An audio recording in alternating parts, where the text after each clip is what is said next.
Structure of atom बाद में complete करा दूंगा। कॉम्पोजिशन ऑफ मैटर, और मैटर मतलब क्या होता है? मारामारी, मैटर करके आया हमारे। सो मैटर मतलब मारामारी नहीं होता है वैसा। मैटर मतलब एक स्टेट होती है, सॉलिड, लिक्विड या गैस, इसको हम बोलते हैं मैटर, ठीक है।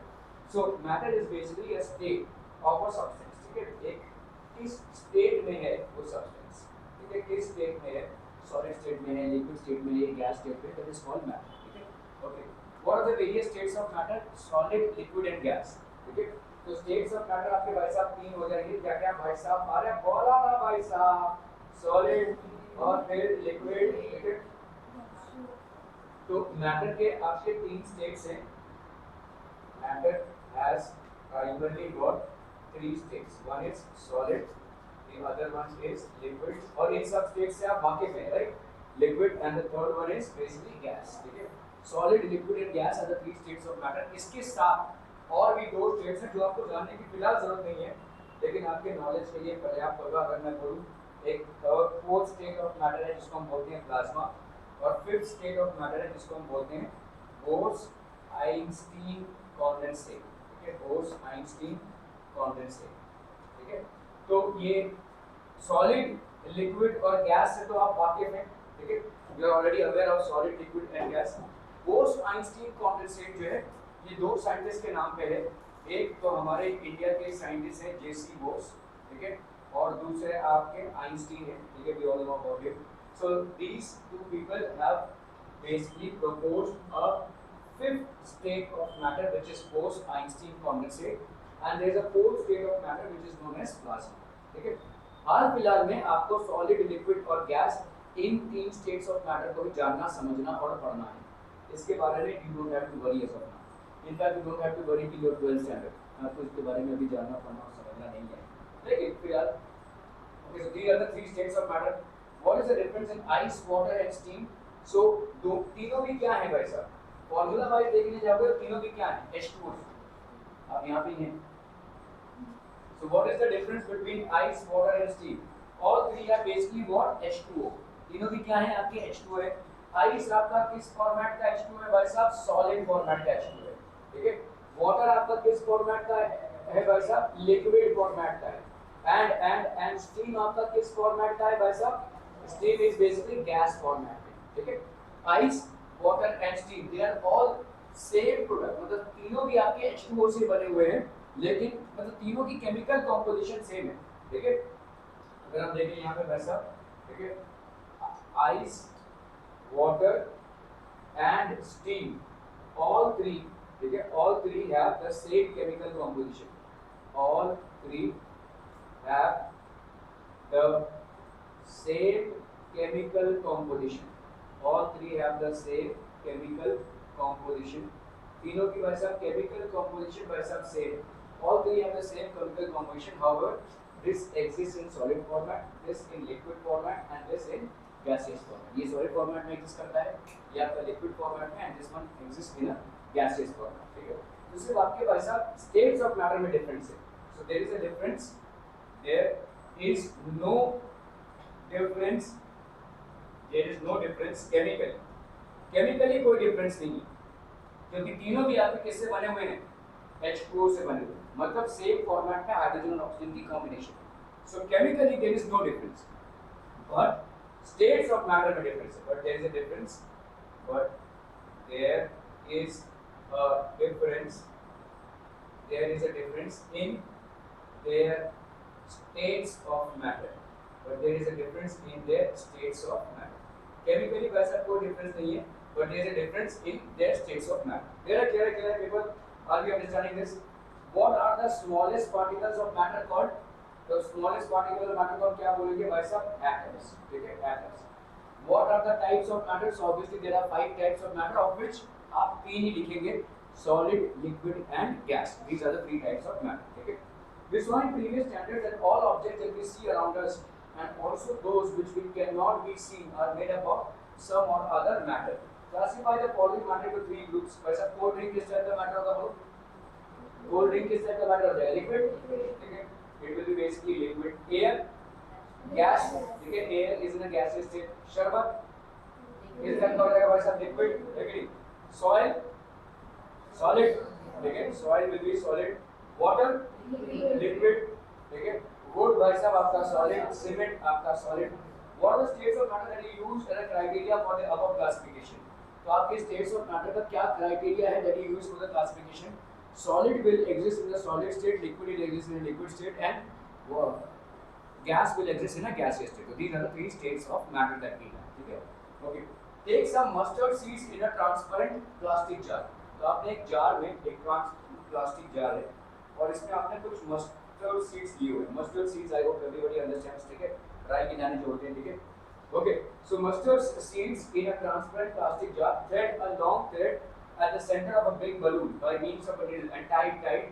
Stretch the rubber diaphragm and fix in the mouth of the jar. तो हम यहाँ पे देखो इस तरीके का एक्सपेरिमेंट कर रहे हैं, ये बेसिकली एक्सपेरिमेंट है, ठीक है। तो एक बड़ा सा बलून लिया हुआ है हमने, ठीक है, ये मस्टर्ड सीड है, ठीक है। Move the balloon down slow with moderate force like this, movement of the mustard seeds. तो आप देखोगे अगर आपने कोई ऐसा यहाँ पे एक जार लिया हुआ है, एक जार में आपने इस तरह का बलून लिया हुआ, ठीक है, और क्या करेगा बस इसमें मस्टर्ड सीड्स, आपने इसको उल्टा पुल्टा कर दिया और इसमें एयर डाला, पुट थ्रेड स्लोली मॉडरेटली और वेरियसली। तो इसमें आप थ्रेड को क्या क्या डाल रहे हो, यहाँ पे आपने क्या किया हुआ है, so let's look at this people. Stretch this rubber diaphragm and fix it at the mouth of the jar by means of a rubber band. Pull the diaphragm up and down with the help of the thread first slowly and then with moderate force and then vigorously. Record your observation. तो आपने क्या किया, एक jar में कुछ mustard seeds डाले, उसके ऊपर भाई साहब आपने क्या किया, एक चमड़ा या जो भी है एक डायफ्रागम लगा दिया, उसके ऊपर आपने एक स्ट्रिंग लगाया। अभी स्ट्रिंग को आप ऊपर नीचे ऐसे कर रहे हैं, ठीक है, इसको उल्टा करके और ऊपर नीचे जोर से कर रहे हैं, ठीक है। So what will you observe? Mode of pulling the diaphragm up and down. अगर slowly आप diaphragm को ऊपर नीचे कर रहे हैं, इस diaphragm को आप slowly ऊपर नीचे कर रहे हैं, with moderate force, जोर से ऊपर नीचे कर रहे हैं और with vigorous force, तो ये क्या होगा, वैसा वाइब्रेट होगा, ठीक है। आप जितना ज़्यादा फोर्स लगाएंगे उतना ज़्यादा ये वाइब्रेट होगा, ठीक है। On the above experiment, we give energy less or more to the mustard seeds by pulling the diaphragm up and down. तो इस डायफ्रागम को अप एंड डाउन करके हम क्या कर रहे हैं, इसको एनर्जी दे रहे हैं, ठीक है। जहाँ पे भी फोर्स होता है, जहाँ पे भी फोर्स अप्लाइड होता है, वहाँ पे वैसा एनर्जी होती है, ठीक है, energy. So on the above experiment we give energy, we are giving energy less और more to the mustard seeds by pulling the diaphragm up and down, making them move differently. तो वैसा differently move कर रहे हैं। The particles in the solid, liquid and gaseous states of matter have movements somewhat similar to this, ठीक है। तो सारे matter में, ठीक है, आपके सॉलिड, लिक्विड या गैसियस पार्टिकल्स जो होते हैं उनका मूवमेंट होता है, ठीक है, there will be movement. Solid में थोड़ा कम मूवमेंट होता है, लिक्विड में ज़्यादा, गैसियस पार्टिकल्स में सबसे ज़्यादा मूवमेंट होता है, ठीक है, okay. So an intermolecular force of attraction acts between the particles, atoms or molecules of the matter.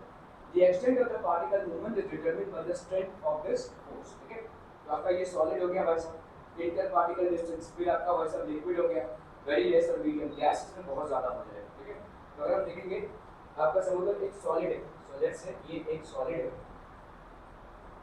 इस सॉलिड में जो पार्टिकल्स होंगे इनमें कोई भी डिस्टेंस बहुत कम होगा, एकदम कॉम्पैक्टली पैक्ड होंगे, they will be what, they will be very compactly, सारे सॉलिड के एटम्स या मॉलिक्यूल्स हैं, ठीक है। तो ये आपका वैसा हो गया एक सॉलिड, ठीक है, और ये क्या है वैसा कॉम्पैक्टली पैक्ड, ठीक है, कॉम्पैक्टली पैक्ड है, ठीक है। जो आपके एटम्स या मॉलिक्यूल्स हैं, ये एटम्स एंड मॉलिक्यूल्स जो है वो बहुत टाइटली पैक्ड है। All the atoms and molecules are very tightly packed in a solid, ठीक है, ये बहुत टाइटली पैक्ड होते हैं, there is hardly any space, ठीक है। तो हम यहाँ पे बोल सकते हैं इनका जो इंटरमॉलिक्यूलर डिस्टेंस है, इंटरमॉलिक्यूलर डिस्टेंस इज लीस्ट, मतलब हार्डली कोई डिस्टेंस होगा, लीस्ट होगा, ठीक है। फिर इंटरमॉलिक्यूलर डिस्टेंस मतलब दो एटम्स के बीच में या दो मॉलिक्यूल्स के बीच में जो डिस्टेंस होगा वो सबसे कम होगा, ठीक है, क्लियर है, ओके। अभी हम आते हैं वैसे लिक्विड में, ठीक है। अगर हमने देखो कोई लिक्विड को देखा तो लिक्विड में क्या होगा, इनमें अभी थोड़ा सा स्पेसिंग बढ़ जाएगा, तो लिक्विड में थोड़ा सा आपका स्पेसिंग बढ़ जाएगा, ठीक है, a little bit of spacing would increase between the liquid molecules। तो ये हो गया भाई साहब आपका लिक्विड, ठीक है। तो यहाँ पे हम बोल सकते हैं मॉडरेटली पैक्ड, मॉडरेटली मतलब ज़्यादा ठोस तरीके से नहीं, but moderately compact packing, moderately compact packing होती है यहाँ पे, ठीक है, of what, of atoms and molecules, ठीक है, मॉडरेटली कॉम्पैक्ट पैकिंग होती है ऑफ एटम्स एंड मॉलिक्यूल्स। तो एटम्स एंड मॉलिक्यूल्स की मॉडरेटली कॉम्पैक्ट पैकिंग होती है, ना ही बहुत ठोस तरीके से और ना ही बहुत ढीले तरीके से, ठीक है, मॉडरेटली कॉम्पैक्ट पैकिंग। आप जैसे बेल्ट पहनते हो, ठीक है, अगर आप बेल्ट पहन रहे हो और मतलब एकदम ढीला लगा करके बेल्ट पहनोगे, ठीक है, तो वो गैस हो जाएगा। अगर थोड़ा सा टाइट करोगे तो वो that is basically representing the liquid state, और बहुत ज़्यादा टाइटली पहनोगे तो वो that will represent the solid state. तो ऐसा ही कुछ मॉलिक्यूल्स का अरेंजमेंट है यहाँ पे, बस ठोस तरीके से मॉलिक्यूल्स एक दूसरे से जुड़े हुए हैं, there is hardly any distance, there is hardly any distance between the atoms और द कंबाइनिंग मॉलिक्यूल्स। यहाँ पे वैसा अच्छा खासा आपको डिस्टेंस थोड़ा बहुत बढ़ रहा है, there is some amount of distance between the combining atoms and molecules in a liquid phase. Gaseous phase में क्या हो जाएगा बच्चा वाली, तो ये मतलब समझ लो आपका गैसियस फेज है। इस गैसियस फेज में क्या हो जाएगा, मॉलिक्यूल्स भाई साहब ताबड़तोड़ इधर-उधर घूम रहे, ताबड़तोड़ इधर-उधर घूम रहे, ठीक है। तो आपको जैसे मैंने यहाँ पे एक अगरबत्ती लगाई हुई है, आपको उसका स्मेल आ रहा है भाई साहब, ठीक है, क्यों आ रहा है, क्योंकि इसका ये फटाफट भाई साहब घूमेगा, पूरे रूम में ये फैल जाएगा, ठीक है, it will basically it will spread out in the entire room. अगर मैंने यहाँ पे कोई सॉलिड रखा है, जैसे ये मोबाइल पड़ा हुआ है मेरा, ये सॉलिड है, क्या ये पूरे रूम में फैल रहा है, नहीं, ये यहाँ पे रखा हुआ है। अगर मैंने थोड़ा सा पानी गिरा दिया यहाँ तो थोड़ा बहुत आगे जाएगा, ठीक है, पूरे रूम में तो नहीं फैलेगा, लेकिन इस गैस को अगर आप देखोगे चप्पा चप्पा पूरे कोने में फैल जाएगा, ठीक है। तो वैसा जो गैस के मॉलिक्यूल्स होते हैं, गैस के जो मॉलिक्यूल्स होते हैं, दे आर एब्सोल्युटली फ्री, दे आर absolutely free, they are absolutely free to move, they are absolutely free to move, ठीक है, they are atoms and molecules, atoms and molecules are absolutely free to move, ठीक है, they are free to move। तो gas के molecules वैसा सबसे, तो intermolecular force होगा, जो intermolecular force of attraction, intermolecular force of attraction, दो मॉलिक्यूल्स या दो एटम्स के बीच में जो फोर्स ऑफ अट्रैक्शन है, ये सबसे ज्यादा स्ट्रॉन्गेस्ट किसमें है, स्ट्रॉन्गेस्ट जो है आपके सॉलिड में, सॉलिड में सबसे स्ट्रॉन्गेस्ट, ठीक है। और वहीं पे अगर हम आते हैं intermolecular forces, intermolecular forces of attraction, intermolecular forces of attraction are weakest in gases, gases में भाई साहब आपके weakest, ठीक है, और liquids में आपके moderate, liquids में आपके moderate, क्लियर समझ में आ रही है। So the extent of the particle movement is determined by the strength of this force. The particles of solid are very close to each other and vibrate at their fixed positions. तो solid के particles जो है इतने पास हैं कि वो थोड़ा सा ही वाइब्रेट करेंगे, ठीक है। अगर आप अपने घर में दीवार में कान लगाकर सुनेंगे तो ऊपर वाले का नीचे वाले का साउंड आपको आएगा, ठीक है, क्यों, क्योंकि इसमें जो है तो पार्टिकल्स का मोशन थोड़ा ही हो रहा है और इसमें डिस्टर्बेंस कैरी आउट हो रहा है, ठीक है। An intermolecular force of attraction acts between the particles, atoms or molecules of matter. The extent of the particle movement is determined by the strength of this force. The particles of solid are very close to each other, ठीक है, are very close to each other and vibrate at their fixed positions. तो कैसा है देखो, ये समझ लो solid का कोई पार्टिकल है और ये भाई साहब सॉलिड का कोई पार्टिकल है, ये आपका सॉलिड का कोई पार्टिकल है, तो तुमने थोड़ा सा डिस्टर्बेंस क्रिएट किया, तो ये कैसे वाइब्रेट करेगा, ऐसे वाइब्रेट करेगा, ये थोड़ा सा ऐसे वाइब्रेट करेगा, ये थोड़ा सा ऐसे वाइब्रेट, और फिर वाइब्रेट करने के बाद भाई साहब अपने पोजीशन पे वापस आ जाएंगे। तो इनका वाइब्रेशंस जो है तो फिक्स्ड पोजीशन पे होगा, ठीक है। सॉलिड्स का जो पार्टिकल का वाइब्रेशन होता है बच्चा पार्टी, सॉलिड्स का जो पार्टिकल का वाइब्रेशन होगा ये अराउंड फिक्स्ड पोजीशंस होगा, ठीक है, इनके पोजीशंस फिक्स्ड हैं, ठीक है। सॉलिड में पार्टिकल्स के पोजीशंस फिक्स्ड हैं, तो मतलब ऐसा टू एंड फ्रो होगा और फिर आकर रुक जाएगा। सॉलिड में पार्टिकल्स के पोजीशंस फिक्स्ड हैं, ठीक है, so they will be basically vibrating and they will be coming back to their original position. Due to this solids get properties like, solids का property क्या है, definite shape, हर एक solid का एक definite shape होता है, and volume and high density and non compressibility, ठीक है। चलिए इन प्रॉपर्टीज को हम देख लेते हैं। तो सॉलिड्स में भाई साहब क्या है आपका, सॉलिड्स में जो आपका पार्टिकल्स होता है, सॉलिड में जो पार्टिकल्स होते हैं, ये पार्टिकल्स बेसिकली किससे बने हुए हैं? एटम से बने हो सकते हैं या मॉलिक्यूल्स से बने हुए हो सकते हैं, ठीक है? They can be made up of atoms और मॉलिक्यूल्स। तो सॉलिड में जो पार्टिकल्स हैं उनके जो पोजीशंस हैं, their positions are fixed, positions are fixed, और इसीलिए इनका जो वाइब्रेशन होता है, ठीक है, तो वाइब्रेशन होने के बाद they get back to their original position. Vibration जो होता है ठीक है, after vibration they get back to their fixed position, they get back to their fixed position. मतलब ये सब कुछ एकदम फिक्स है इनके जीवन में, ठीक है? सॉलिड्स के जीवन में वैसे सारी चीजें फिक्स्ड है, so they get back to their original position, ठीक है? तो हम सॉलिड्स के बारे में क्या बोल सकते हैं? सॉलिड्स के बारे में हम बोल सकते हैं वैसा solids have a definite shape.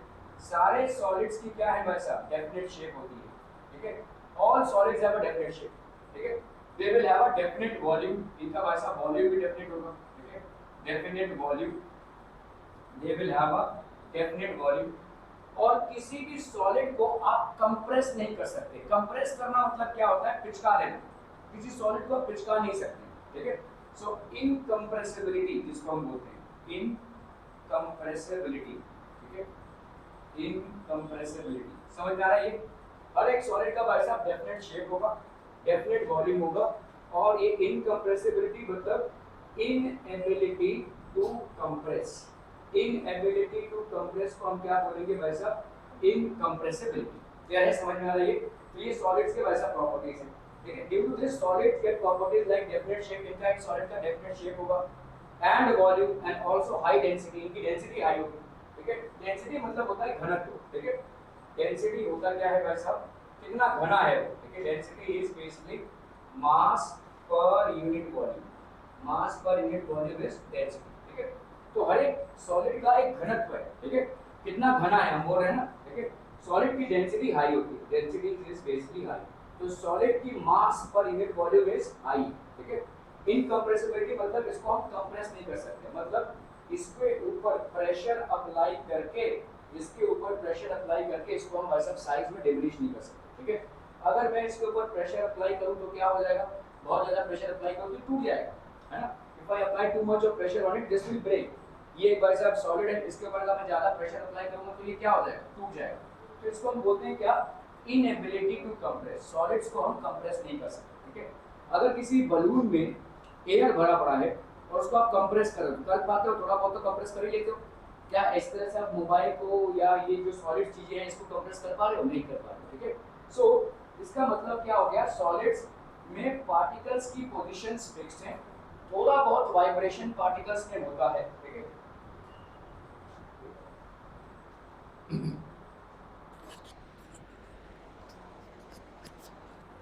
So little vibration happens, ठीक है? Little vibration happens in the particles. Particles में थोड़ा बहुत वाइब्रेशन होगा, ठीक है? इनकी positions are fixed. Vibration they get back to their fixed positions. After their vibrations they will get back to their fixed positions. वो वापस आ जाएंगे अपने fixed positions में। तो इनके definite shape होते हैं, definite volume होते हैं, और इनकी क्या होती है भाई साहब? Incompressibility. That is inability to get compressed. ये भाई साहब compress नहीं होंगे, ठीक है? तो डेंसिटी इनकी भाई साहब हाई होती है, density they have got a very high amount of density. The strength of intermolecular force is moderate in the liquid state. तो इंटरमॉलिक्यूलर फोर्स जो है वो सबसे ज्यादा किस में होता है? सॉलिड्स में, उसके बाद होता है लिक्विड्स में, और गैस में तो भाई साहब नेग्लिजिबल होता है। तो हम अगर बात करें भाई साहब यहाँ पे इंटरमॉलिक्यूलर फोर्स की, ठीक है? So let's say if we talk only about intermolecular force,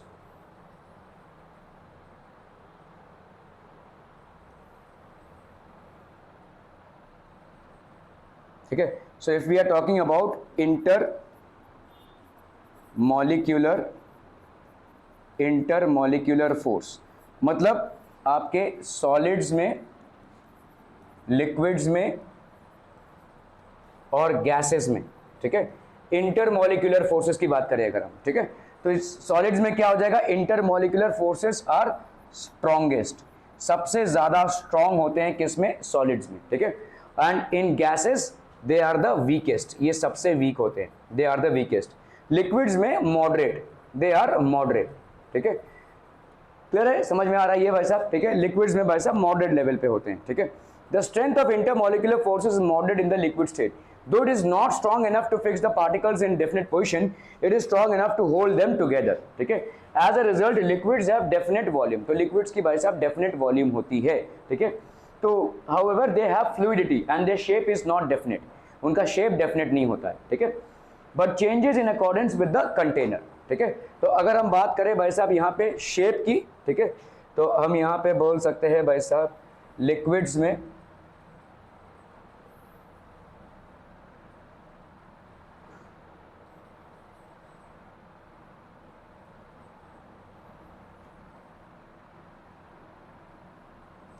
ठीक है, हम यहाँ पे बात कर रहे हैं भाई साहब सॉलिड्स, ये हो गया सॉलिड्स, लिक्विड्स, और यहाँ पे हो गया भाई साहब आपके गैसेस, ठीक है। हम यहाँ पे बात कर रहे हैं अगर शेप की, शेप, और यहाँ पे बात करें भाई साहब वॉल्यूम की, तो सॉलिड्स का शेप क्या हो जाएगा, definite, they have a definite shape, they have a definite shape. Liquids का क्या होगा भाई साहब, मॉडरेट शेप, ठीक है, मतलब इनका कोई डेफिनेट शेप नहीं है, ठीक है। डू नॉट, मतलब सॉलिड्स का कैसे है, उनका खुद का एक शेप होगा। अभी अगर मैं इस मोबाइल को अगर किसी बाल्टी में डाल दूं तो क्या वो बाल्टी का शेप ले लेगा, नहीं ना, मोबाइल अपना शेप ही रखेगा। अगर किसी भी मग में डाल दूं तो वो अपना ही शेप रखेगा, ठीक है। कहीं पे भी रखूं वो अपने शेप लेकर आएगा। तो इसका मतलब क्या हो गया, solids have a definite shape. अगर हम इनके शेप की बात करें so they will have a definite shape. Liquid अगर मैं समझ लो, लिक्विड अगर मैं थर्मस में रख रहा हूं तो उसका अलग शेप होगा, उसको अगर बाल्टी में रखूं तो अलग शेप होगा, कटोरी में रखूं तो उसका अलग शेप होगा, ठीक है। So they do not have a definite shape. तो लिक्विड्स का क्या होगा भाई साहब, they do not have a definite shape. इनका भाई साहब शेप डेफिनेट नहीं होता है। They take the shape of the container, they take the shape of container, they take the shape of the container, container का शेप लेते हैं, ठीक है। जैसा कंटेनर होगा वैसा इनका शेप होगा। गैसेस का क्या है भाई साहब, do not have a definite shape. इनका भी वही है, do not have a definite shape, ठीक है, do not have a definite shape, they take the shape of the container. Same जैसा शेप होगा कंटेनर का वैसा ही लेंगे, ठीक है। ओके, वॉल्यूम की बात करें अगर हम, सॉलिड्स में भाई साहब डेफिनेट वॉल्यूम होता है, ठीक है। इनका वॉल्यूम मतलब लेंथ, ब्रेथ और हाइट डेफिनेट होगा, ठीक है। लिक्विड्स में क्या हो जाएगा, they have a definite volume, ठीक है, they have a definite volume. समझ में आ रहा है ये। तो जैसे अगर आपको डॉक्टर ने बोला कि 20 मिलीलीटर ये दवाई लेनी है, अभी उसका बहुत बड़ा शीशी भी हो सकता है, बहुत छोटा शीशी भी हो सकता है, लेकिन 20 मिलीमीटर का आपको मापदंड मालूम होगा, ठीक है, वो मार्किंग रहती है, देखो, ठीक है। सो ये हो गया आपका डेफिनेट वॉल्यूम। लिक्विड्स का डेफिनेट वॉल्यूम होगा, डेफिनेट शेप नहीं होगा लेकिन डेफिनेट वॉल्यूम होगा। गैसेस का भाई साहब ना ही नो डेफिनेट शेप, इनका भाई साहब नो डेफिनेट शेप है और नो डेफिनेट वॉल्यूम, इनका भाई साहब वॉल्यूम भी कुछ नहीं है, ठीक है। They do not have a definite shape and a definite volume, they take the volume of the container, ठीक है। Though it is not strong enough to fix the particles in definite position, it is strong enough to hold them together. As a result, liquids have definite volume. तो liquids की भाई साहब definite volume होती है। However, they have fluidity. Fluidity मतलब flow होते हैं ये, ठीक है। जो gases और liquids की property है, ठीक है, liquids और gases की एक property होती है flow करने की, और इस flow करने की property को हम क्या बोलते हैं, फ्लूइडिटी, ठीक है। फ्लो करने की प्रॉपर्टी को हम क्या बोलेंगे, फ्लूइडिटी, ठीक है। The property of liquids and gases, the property of liquids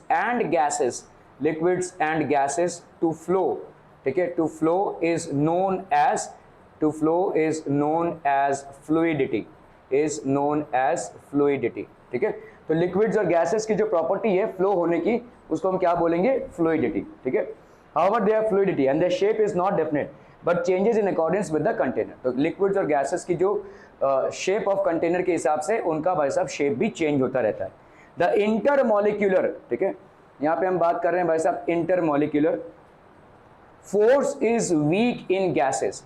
तो गैसेस में भाई साहब इंटरमॉलिक्यूलर फोर्स क्या है, वीक है। The intermolecular force is weak in gases, ठीक है। The intermolecular force is very weak in gases, बहुत कम है भाई साहब, ठीक है।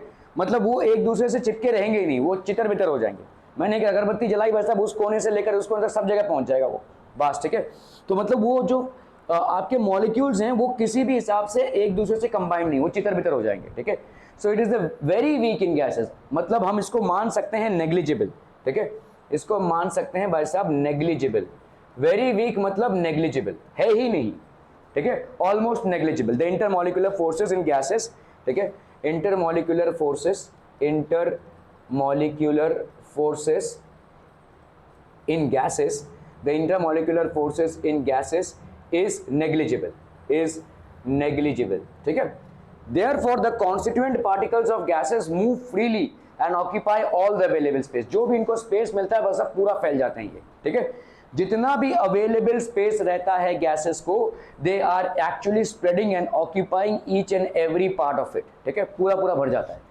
Consequently gases have neither definite shape nor definite volume, तो गैसेस का भाई साहब ना ही डेफिनेट शेप होगा और ना ही डेफिनेट वॉल्यूम होगा। So let's talk about shape. Solids का definite shape, definite volume. Liquids का no definite shape, they take the shape of the container but definite volume. Gases का no definite shape and no definite volume. The volume of the container is their volume, the volume of the shape of the container is their shape. समझ में आ रहा है ये, ठीक है। फटाफट से देखते हैं इसको भाई साहब। देखो अगर हम शेप की बात करें, शेप की बात करें सॉलिड्स में, बताओ शेप और वॉल्यूम, शेप एंड वॉल्यूम, ठीक है, शेप एंड वॉल्यूम।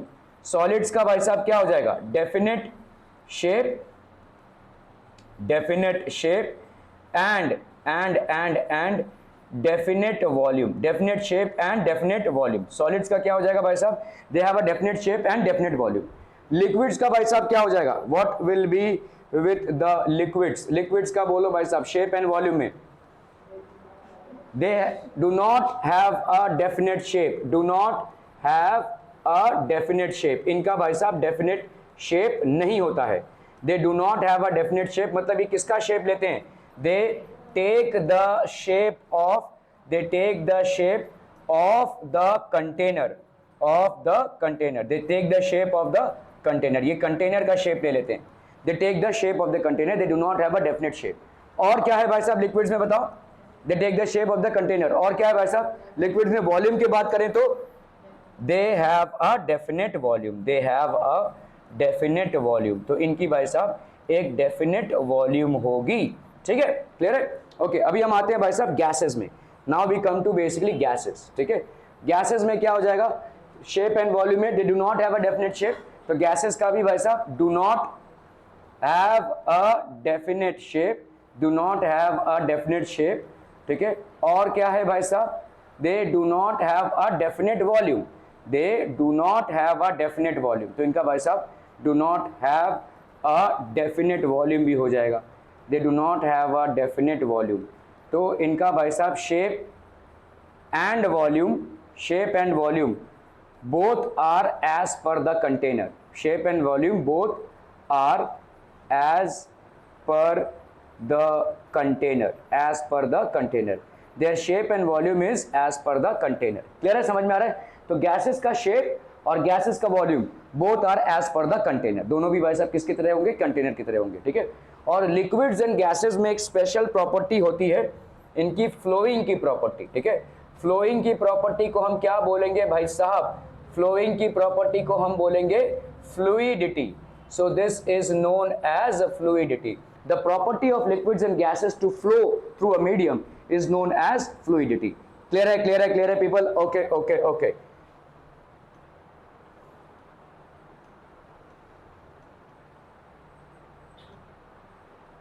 ठीक है। However, they have fluidity and their shape is not definite but changes in accordance with the container। जैसे जैसे भाई साहब कंटेनर का शेप चेंज होता जाएगा वैसे वैसे इनका चेंज होता जाएगा, ठीक है। सो द इंटरमॉलिक्यूलर फोर्सेस, अगर आप बात करेंगे भाई साहब किसकी, is weak in gases, therefore the constituent particles move freely and occupy all the available space। इनको जितना भी भाई साहब available space मिलता है पूरे में फैल जाएंगे ये, ठीक है। Consequently gases have neither definite shape nor definite volume, shows schematic representation of submicroscopic। तो आपका भाई साहब देखो physical state of matter अगर solid है तो fluidity, rigid, plastic, elastic, ठीक है। मतलब भाई साहब क्या हो जाएगा, fluidity, rigidity, plasticity, elasticity, इस सब में आप, ठीक है, इसकी कोई fluidity नहीं होगी। It will not, it will B rigid, rigid मतलब ठोस होना, ठीक है, रिजिड मतलब ठोस, ठीक है। प्लास्टिक मतलब ये चेंज ना होना, इलास्टिक भी हो सकता है, प्लास्टिक भी हो सकता है, ठीक है, इट कैन बी इधर प्लास्टिक और इट कैन बी इधर इलास्टिक। तो प्लास्टिक मतलब प्लास्टिक सब्सटेंस नहीं, प्लास्टिक मतलब एकदम अपने उसमें एकदम कायम रहना, और इलास्टिक भी हो सकता है, जैसे सॉलिड में आपने रबर बैंड देखा है अपना शेप चेंज करता रहता है, तो इलास्टिक है ये, ठीक है। तो प्लास्टिक भी हो सकता है, जैसे इसको हम कितना भी खींचे ये लेंथ में इंक्रीज नहीं होगा, ठीक है, लेकिन अगर हम किसी रबर बैंड को भाई साहब अगर खींचते हैं तो ये सॉलिड है लेकिन इसका साइज और शेप चेंज हो रहा है, ठीक है। तो यहाँ पे प्लास्टिक और इलास्टिक मतलब क्या होता है मैं बता देता हूँ आपको, ठीक है। सो सॉलिड्स में एक होता है भाई साहब रिजिड, रिजिड मतलब ठोस, ठीक है, रिजिड मतलब भाई साहब क्या है, ठोस, ठीक है, एकदम पूरा सॉलिड टाइप का, ठीक है, सॉलिड, इसको हम बोलेंगे भाई साहब रिजिड, ठीक है, क्लियर है। उसके बाद आता है आपका सॉलिड्स की प्रॉपर्टी है ये, ठीक है, सॉलिड्स की प्रॉपर्टी है ये एकदम भाई साहब ठोस, ठीक है। उसके बाद आता है भाई साहब प्लास्टिक, प्लास्टिक मतलब यहाँ पे एलिमेंट प्लास्टिक नहीं है, हंसी क्यों आ रही है भाई साहब, something funny is going on. Plastic मतलब यहाँ पे कोई एलिमेंट प्लास्टिक की बात नहीं कर रहे हैं हम, ठीक है, we are not talking about the plastic as an element. Plastic मतलब क्या होता है यहाँ पे, प्लास्टिक मतलब यहाँ पे है कि भाई अगर आप इसको खींच रहे, if you are trying to extend or compress, इसको आप एक्सटेंड करने की कोशिश कर रहे हैं या कंप्रेस करने की कोशिश कर रहे हैं, नो इफेक्ट, ठीक है, नो इफेक्ट, भाई साहब कोई इफेक्ट नहीं आएगा इस पे, ना ही एक्सटेंड होगा और ना ही ये कंप्रेस होगा, ठीक है, समझ में आ रहा है ये। तो मतलब यहाँ पे आप अगर कोई सी फोर्स से इसको एक्सटेंड या कंप्रेस करने की कोशिश कर रहे हैं तो आपको लगभग कोई भी इंपैक्ट यहाँ पे देखने को नहीं मिलेगा, ठीक है। अगर इलास्टिक है और अगर आपने भाई साहब इसको एक्सटेंड या इसको कंप्रेस करने की कोशिश की, ठीक है, तो जब तक आप फोर्स अप्लाई करेंगे तब तक ये एक्सटेंड या कंप्रेस होगा, जैसे ही टिल फोर्स इज अप्लाइड, जब तक आप फोर्स अप्लाई करेंगे तब तक ये एक्सटेंड भी हो सकता है और कंप्रेस भी हो सकता है। जैसे जब तक भाई साहब इस रबर बैंड को मैं खींच रहा हूं तब तक ये क्या हो रहा है, एक्सटेंड हो रहा है, ठीक है। अगर मैं किसी स्प्रिंग को, पेन में आपका स्प्रिंग रहता है देखो, ठीक है, तो उसको स्प्रिंग को निकालो और उसको कंप्रेस करो ऐसे, तो भाई साहब आप क्या कर रहे हो, फोर्स लगा रहे हो, उसको कंप्रेस कर रहे हो। तो जब तक आप फोर्स लगा कर रखेंगे तब तक या तो बॉडी एक्सटेंड होगी या तो कंप्रेस होगी, till the time force is applied. The moment force is removed, अगर आप फोर्स को रिमूव करोगे, ठीक है, the moment force is removed, original shape and size में आ जाएगा ये, ठीक है, ओरिजिनल शेप एंड साइज में मॉलिक्यूल, ये अपना जो सब्सटेंस है वो आ जाएगा, ठीक है। तो जैसे ही मैंने भाई साहब इस रबर बैंड में से फोर्स को हटाया, ये पहले की तरह हो गया ये, ठीक है। तो इसमें हम क्या बोल रहे हैं, it basically gets restored to its original position and shape. क्या ये समझ में आ रहा है, ठीक है। सो तीन तरीके के सॉलिड्स हो गए, एक हो गया रिजिड, भाई साहब जिसका रिजिड ठोस है ये, ठीक है, इसमें फोर्स का कोई इंपैक्ट नहीं होगा, मतलब इनकंप्रेसिबल है ये, ठीक है, इनका प्रेशर या फोर्स से कोई इंपैक्ट नहीं हो रहा है। दूसरा होता है प्लास्टिक, एक्सटेंड या कंप्रेस करने की कोशिश करो, यह कोई इफेक्ट नहीं होगा। तीसरा होता है भाई साहब इलास्टिक मतलब अगर आप इसको कंप्रेस करने की या एक्सटेंड करने की कोशिश करोगे तो ये होगा, लेकिन जैसे ही आप फोर्स को विड्रॉ कर लोगे it will be back to its original state and position, ठीक है। So that is called basically, तो इस तरह से हम देखते हैं क्या सॉलिड्स में रिजिड सब्सटेंसेस होते हैं, प्लास्टिक सब्सटेंसेस होते हैं और इलास्टिक सब्सटेंसेस होते हैं। लिक्विड में ऐसा कुछ नहीं होता है, लिक्विड में होता है फ्लूइडिटी, और गैसेस में भी होते हैं भाई साहब फ्लूइड मतलब क्या, फ्लूइड मतलब भाई साहब जो फ्लो होते हैं, फ्लूइड मतलब those elements which have the property of flowing. Gases भी फ्लो होंगे और आपके लिक्विड्स भी भाई साहब क्या होंगे, फ्लो होंगे। Gases and liquids both will have the property of flowing. अभी हम वॉल्यूम की बात कर लेते हैं, सॉलिड्स की वॉल्यूम डेफिनेट, लिक्विड्स की वॉल्यूम डेफिनेट और गैसेस की वॉल्यूम क्या हो जाएगी, इनडेफिनेट। तो सॉलिड्स की वॉल्यूम डेफिनेट है, लिक्विड्स की वॉल्यूम भी भाई साहब आपकी डेफिनेट है। आप बोल सकते हैं 200 मिलीलीटर दवाई खानी है, ठीक है, 500 मिलीलीटर पानी पीना है, 1 लीटर का भाई साहब वाटर बॉटल, ये सब आप क्या बोल रहे हैं, वॉल्यूम बोल रहे हैं, ठीक है, ओके। इनडेफिनेट गैसेस का भाई साहब कोई वॉल्यूम नहीं होता है, गैसेस का कोई वॉल्यूम नहीं होता है। शेप्स, सॉलिड्स का डेफिनेट शेप है, लिक्विड का इनडेफिनेट शेप है और गैसेस का भी इनडेफिनेट शेप है। कंप्रेसिबिलिटी मतलब आप इसको कितना कंप्रेस कर सकते हैं, सॉलिड्स को आप कंप्रेस कर ही नहीं सकते, लिक्विड्स को आप थोड़े बहुत कंप्रेस कर भी ले शायद, ठीक है, गैसेस को आप बहुत ज़्यादा कंप्रेस कर सकते हैं। आपने भाई साहब हवा भरने का वो देखा है जो पंप होता है, तो उसमें आप क्या कर रहे हैं, आप उसको कंप्रेस ही तो कर रहे हैं, ठीक है, कंप्रेस कर रहे हैं तो जाकर वो आपके टायर में जाकर भर रहा है, ठीक है, तो कंप्रेस कर सकते हैं। गैसेस की हाई कंप्रेसिबिलिटी होती है, gases have a very high compressibility, और इसीलिए आपके गैस सिलेंडर्स होते हैं, क्योंकि गैस सिलेंडर्स में बहुत हाई कंप्रेसिबल अमाउंट में आपके सिलेंडर्स में गैस भरा हुआ होता है, ठीक है। इसी चीज को अगर आप लिक्विड में कन्वर्ट करेंगे तो बहुत बड़े कंटेनर की जरूरत पड़ेगी।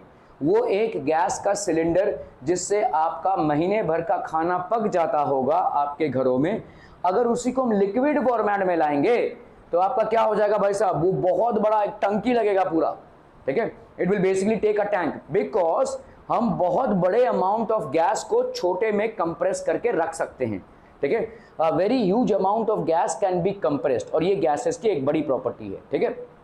इसीलिए देखो गवर्नमेंट बोली कि सीएनजी यूज कीजिए, क्योंकि सीएनजी का क्या है, कंप्रेस्ड नेचुरल गैस है। तो जो लोग पेट्रोलियम की टंकी बनाते हैं उनके लिए बहुत बड़ा पेट्रोलियम टैंक जरूरत पड़ता है, लेकिन अगर सीएनजी है, व्हीकल अगर सीएनजी है तो बहुत कंप्रेस्ड फॉर्मेट में बहुत दूर तक जाने के लिए आप गैस भरवा सकते हैं, ठीक है। So these are different things. Gases की कंप्रेसिबिलिटी सबसे ज्यादा होती है, सॉलिड्स को तो आप प्रेशर से कंप्रेस कर ही नहीं सकते, ठीक है, लिक्विड्स को थोड़ा बहुत कर लेंगे, गैसेस को बिल्कुल आराम से कर सकते हैं, ठीक है। इंटरमॉलिक्यूलर फोर्स, तो आपके मॉलिक्यूल्स के बीच में जो फोर्स ऑफ अट्रैक्शन है वो स्ट्रॉन्गेस्ट किस में है भाई साहब, सॉलिड्स में है, ठीक है। तो intermolecular force is strong in solids, liquid में क्या होगा, मॉडरेट, थोड़ा बहुत, ठीक है, गैसेस में वेरी वीक, बहुत ही कम, ठीक है, गैसेस में सबसे कम होगा। डिस्टेंस बिटवीन पार्टिकल्स, जो डिस्टेंस होता है पार्टिकल्स के बीच में, सॉलिड्स में distance between particles is minimum, liquids में distance between particles is moderate, and gases में इट इज वेरी लार्ज, ठीक है, बहुत लार्ज होता है। क्या समझ में आ रहा है? डिस्टेंस बिटवीन पार्टिकल्स हार्डली होता है किसमें, सॉलिड्स में। Distance between particles is moderate in liquids, and in distance between gases is the highest, ठीक है, ये सबसे ज्यादा होता है।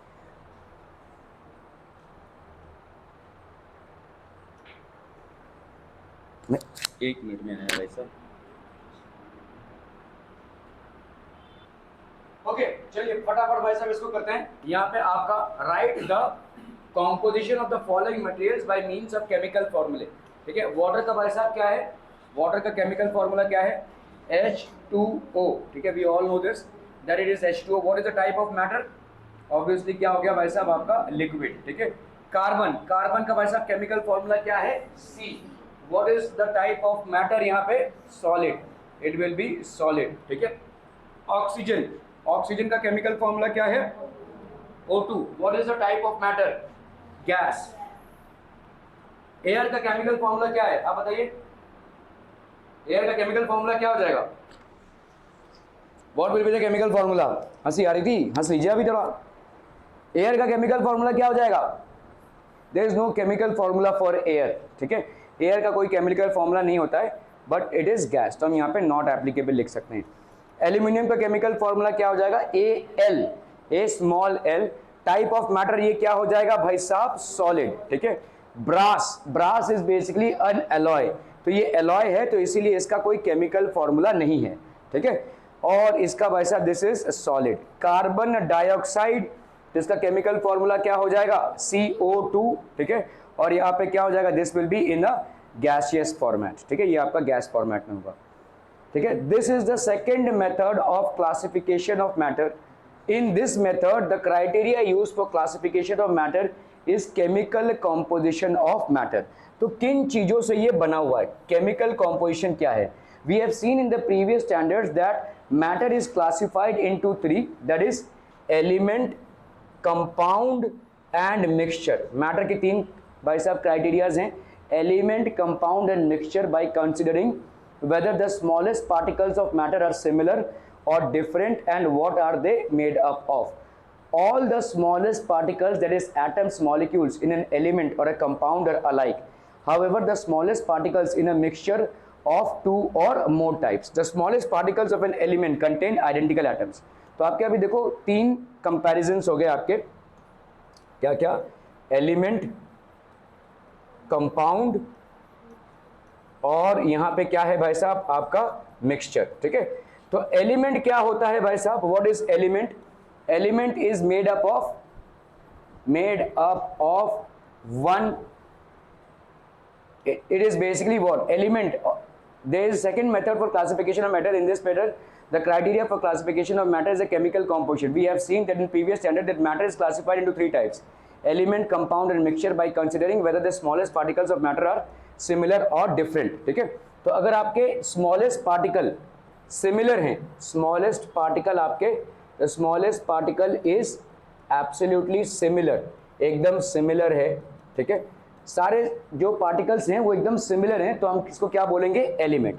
This is known as element. For example जैसे आप समझ लो sodium, sodium is an element, carbon is an element, इकलौता सिर्फ वही है, sodium is an element, carbon is an element, ठीक है, आयरन इज एन एलिमेंट, ठीक है।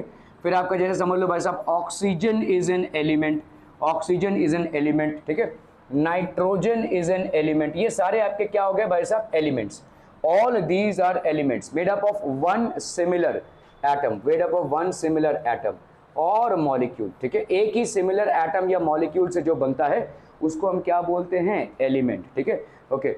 अगर भाई साहब कंपाउंड है मेड अप ऑफ टू और मोर डिफरेंट एलिमेंट्स, दो या दो से ज्यादा एलिमेंट्स से जो बनता है उसको हम बोलेंगे कंपाउंड। फॉर एग्जांपल हो गया आपका H2O, ठीक है, then we have carbon dioxide,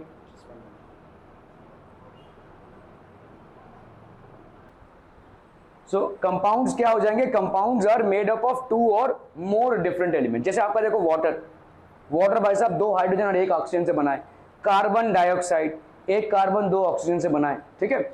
ये सारे जो भी आपको दिख रहे हैं यहाँ पे, this is basically made up of two और more elements and this is in a fixed proportion. ये भाई साहब फिक्स्ड प्रोपोर्शन पे है, ठीक है। फिक्स्ड प्रोपोर्शन मतलब अगर आप देखोगे यहाँ पे वाटर में हाइड्रोजन और ऑक्सीजन का रेशियो सेम रहेगा, कार्बन डाइऑक्साइड में भी कार्बन और ऑक्सीजन का कंबाइनिंग रेशियो जो है तो सेम रहेगा, ठीक है। मिक्सचर क्या होता है? मेड अप ऑफ टू और मोर, बट यहां पे कोई फिक्स्ड प्रोपोर्शन नहीं है, नो फिक्स्ड प्रोपोर्शन, यहां पे भाई साहब कोई भी फिक्स्ड प्रोपोर्शन बाय मास नहीं है, ठीक है। That is called basically a mixture. Clear है people, are we clear on these things?